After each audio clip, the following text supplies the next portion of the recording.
Let's be real about the Vocaloid community. There is little to no help when it comes to learning how the software actually works, and that goes for every other V-synth on the market as well, right? No one actually teaches you what to do once you have the program. No one teaches you all the magic tricks to make it sound good or human-like or whatever effect you're trying to pull off. There just aren't a lot of tutorials out there for that sort of thing. So that's what I'm hoping to do. It seems that I've figured it out somehow, so I'm going to share with you my secrets for how I make my vocals sound the way that they do, and give you all sorts of general knowledge on how to make your covers sound better.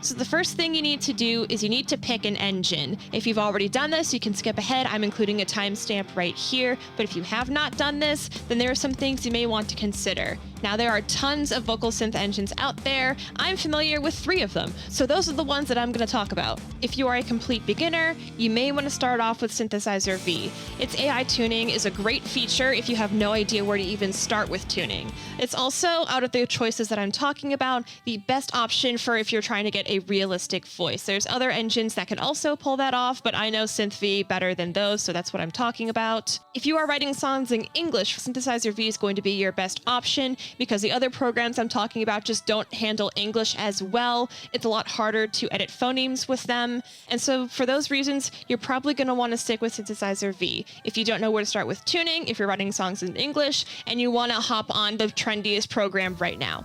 If you're flat broke and you're not interested in sailing the 7 seas, you're going to want to go with OpenUtau, which is the successor to Utau, which no longer works on modern machines, so I hear. OpenUtau is completely open source, it's completely free. If you want, you can even develop your own voice bank for it.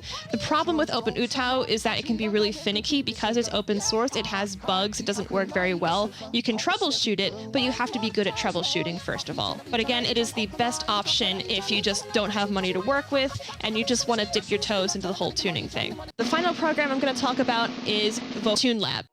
I'm sorry, I'm so sorry. I adore Vocaloid. It's my favorite thing in the world, but there just isn't a reason to use it anymore. I mean, technically you could, because they just announced that they brought direct pitch editing to Vocaloid 6, but I only used Vocaloid 5 very briefly, and it was a steep downgrade in workflow from Vocaloid 4, so I just don't like using it. Now that I've used TuneLab, I can never go back.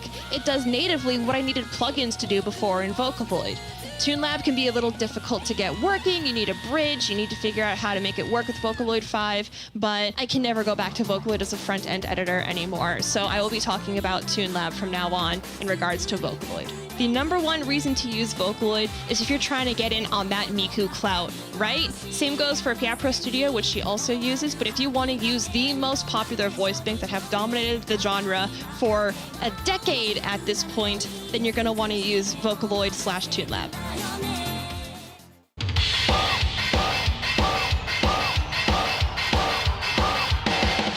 Okay, now that you have your program downloaded, it's time to start tuning. Your first step is going to be finding a point of reference. What I do, because I can kind of sing already, I just can't record for shit, as we've established. I will sing a song to myself first, but I will change the tempo. If it's a really fast song, I'll slow it down. If it's a really slow song, I'll speed it up. That usually ends up in me creating a lot of really interesting ways to sing it, and then I can replicate that when I'm tuning.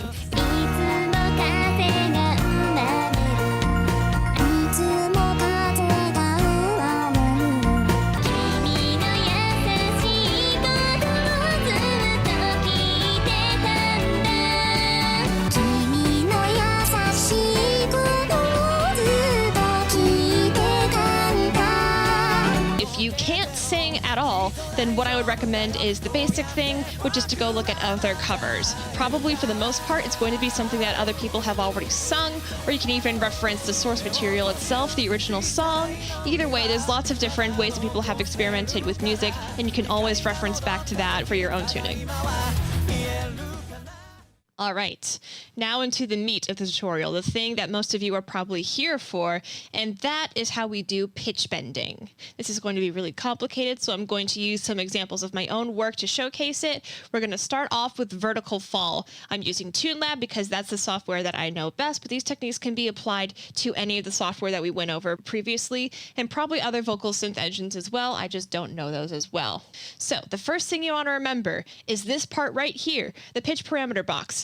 Never use it. Don't ever fucking use it. It doesn't make sense. You can't predict how it's going to affect the vocal. Just avoid it whenever possible. What you're always going to do instead is draw on the pitch line directly. That's this line that runs through all of the notes. You want to edit that. And if you can't do that, then you're going to want to do note bending, which is this process of splitting the note and moving it to where you want the pitch bend to be. That can replicate what we're doing when we draw over the pitch, but in most cases it will be easier to draw over the pitch. Note bending is really, really tedious, and that's why I moved to TuneLab, so I don't have to do that anymore as I had to in Vocaloid 4. That's the first part that you want to learn. Secondly, I'm going to explain to you what legato is.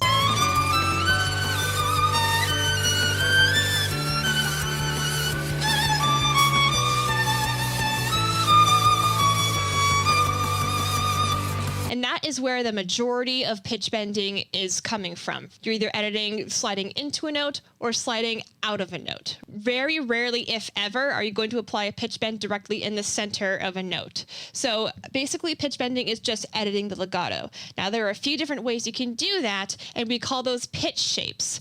I'm actually not the first person to go over this. Unati, in her tutorial, went over it first, but I'm going to show you the pitch shapes that I use primarily. And that is slide up, slide down, dip down, or you can dip up, which is a shape that I very rarely use because it sounds kind of weird. It has very few applications in tuning, but you can if you want. There's also this shape that Unati has talked about, but I don't see how that's much different from dipping down. It sounds just about the same. If you want to use it, you can. I honestly never do. Now, here's a little trick that I have taught myself in order to get a certain tone out of a voice. I'm going to compare Miku and Luca's parts in vertical fall to establish this, and that is the difference between if you want a voice to sound emotional or if you want it to sound powerful. If you want a voice to sound emotional, like I have Miku doing here, you want your pitch bend to primarily slide down, right? You want to start from high up and then go down to the actual note, as you can see here.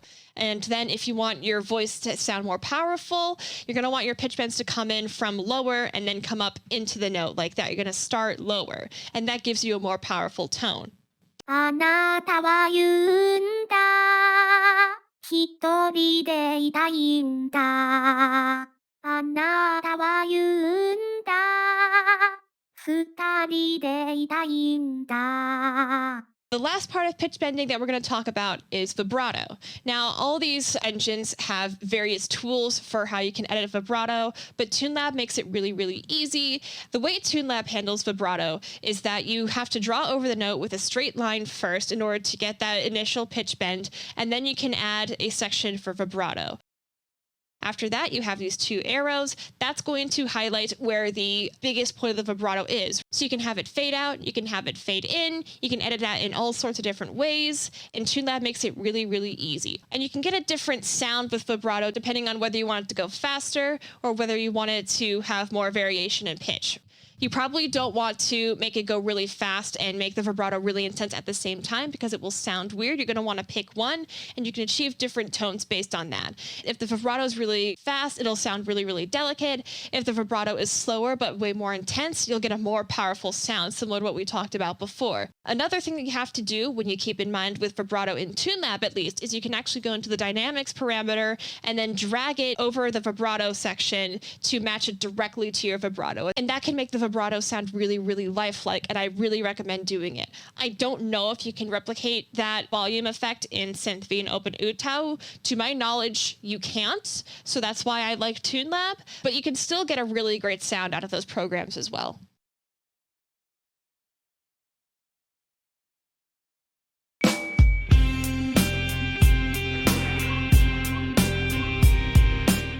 The unsung hero of tuning is phoneme manipulation. There's lots of different ways that you can mess with phonemes to make your vocals sound more interesting, but also to make it sound more natural and realistic. And that's especially vital with English or Ingrish if you're using a Japanese voice bank that you want to make it sing or talk in English. You can manipulate these in TuneLab and SynthV, but I don't think you can do that in Open Utau because of the way Utaus are recorded. As far as I know, phoneme manipulation is going to be mainly used in SynthV and TuneLab. And what that means is you're going to want to find a phoneme list online and you're going to want to keep it bookmarked. I can provide some links in the description below. Make sure you click the one that goes with the engine that you are using, and then make sure you keep it bookmarked so you can go back to it for a reference and such. And this is especially important for English, especially with Japanese voice providers that have English voice banks. They pronounce their vowels a bit weirdly. You might find an alternate vowel that works a bit better. So especially if you're using English, you're going to want to keep your phoneme list on hand so you can try a bunch of different things and see what sounds more natural.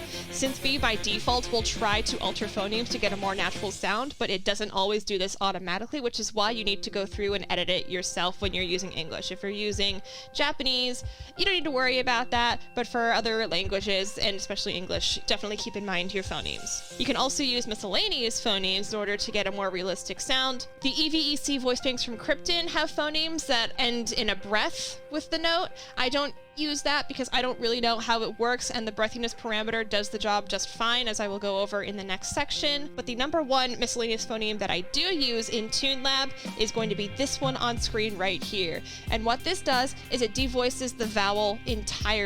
And this is really common for Japanese voice banks and Japanese songs, because the thing about the Japanese language is the E in the U vowel just get dropped. Like if you're saying desu, for example, most of the time it's going to be pronounced as just desu, right?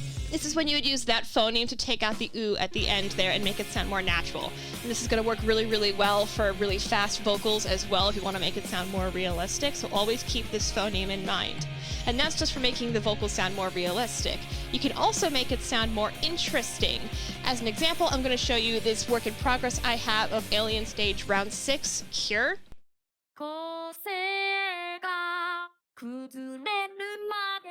So you see how I delayed the consonant timing as far as I could in TuneLab for these few syllables here, and I got a really interesting sound effect that's way more dynamic, sort of feels like he's dragging on, doesn't want to sing the words because it's a sadder song, and so it's a really, really interesting way to get more emotion out of a vocal. On the other hand, if your song is going really, really quickly, you can also shorten the timing and make the consonants go a lot slower. And that can be a really great way to make the voice seem a bit clearer at the very least. SynthV is the most powerful tool when it comes to phoneme manipulation, because not only can you control the timing of it, you can control the strength of it, and that allows you to get really realistic vocals from SynthV, which is why I recommend it for English over TuneLab.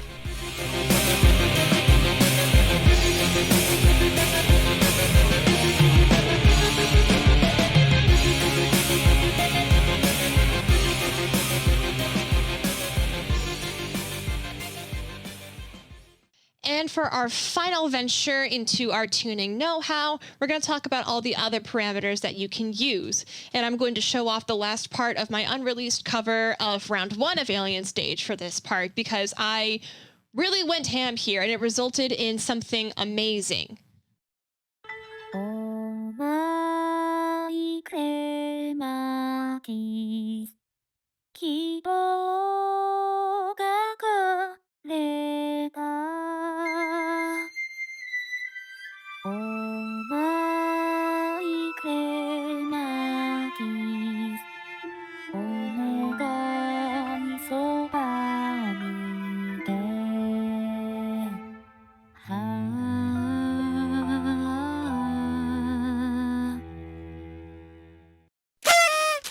These red peaks here that you're looking at are the breathiness parameter. That's a really good way to end phrases in songs if you're trying to make your vocal sound more realistic, or if you just want to make it sound more emotional, which is why I included it here, but I don't most of the time. Brightness is also a really good parameter if you're trying to get a certain energy out of the voice. I think it's called tension in SynthV. You can make a voice sound more powerful or more mellow. That's also a really good way to replicate a whisper voice bank if you don't have one, is to stack breathiness and lower the brightness. But the main parameter that I use that is really underutilized in most spaces, I believe, is gender factor. Now, I believe from Vocaloid 3 and onwards, they flipped it so it's really weird. Raising the gender factor lowers the pitch of the voice, and lowering the gender factor raises the pitch of the voice. You can see what I did here to make Miku sound like she's crying. I actually just drew a random line to get some variation in the gender factor to raise it a bit and make her sound like she's really welling up. And then I went back over it and I really emphasized that rise over the vowels. And that made her sound really, really choked up and just horribly depressed. And I'm so proud of that. And I really recommend using the gender factor if you want to get a really emotional, like about to cry sounding voice. And obviously growl is also a really great parameter for really intense vocals. Like if you're trying to do like a metal or a rock cover, all you really need is just like a small spike right at the beginning of the note, and then you're going to trail out, and that's all the growl that you need. Going back to my cover of round 6, you can see I edited dynamics here to get this really interesting sound, and you can experiment with that as well in your own recordings if you want to make it sound really dynamic and interesting. This is all of the tuning that I know how to accomplish in the engine itself. There's also other techniques you can utilize in whatever digital audio workstation that you have. I just don't know how to use them because I, believe it or not, am not trained in sound engineering. Like there's EQ plugins that you can use to emphasize consonants or not, and I've heard that that can make a voice sound way more energetic than normal. But again, that's something you're going to have to experiment with and learn about on your own because unfortunately, I don't know. As much as I've learned, I'm not the end all be all, and so what I can really encourage you to do is to keep learning constantly whatever you can about Vocaloid. Other people are going to have their techniques. If you can find a community, you can share with them, you know, find other tips and tricks, especially stuff that I don't know. Like for example, I've heard mashing is a really great way to create an English vocal from a Japanese voice bank. I have no idea how it's done. All I know is that Circus P knows how to do it and hasn't told anyone, which is really frustrating for me personally. Another thing you want to remember on top of always learn is to just keep your expectations realistic. There is no one right way to tune. Unfortunately, I'll ask you to remember Tanjiro Taidana, who got canceled recently. Remember that everyone loved his work on Taito before all that happened. He was like the Taito champion, and now that he's been canceled, people coming out of the woodwork saying that his tuning was basic and awful. There is really no right way to tune. You know, people are going to like it or they're going to hate it. What matters is that you like it. So if you prefer a more lightweight style that's really nostalgic for like the 2007 era of Vocaloid, if you prefer really realistic tuning, if you prefer auto-tune and using pitch snap mode or other such features, then that's fine. You just have to do what sounds good to you. And what I would ask you to do more than anything is to change what I discussed at the beginning of this video. The fact that this community is as gatekeepy as it is, that we have techniques for tuning, but we're not teaching them, is honestly disgraceful and antithetical to the meaning of Vocaloid. It is about community. It is about sharing. It is about creating something that is bigger than the sum of us by working together. So if you've learned anything from this video, then please keep learning and then pass it on. I've taught you everything that I know. The student has become the master. Now I ask you to teach others.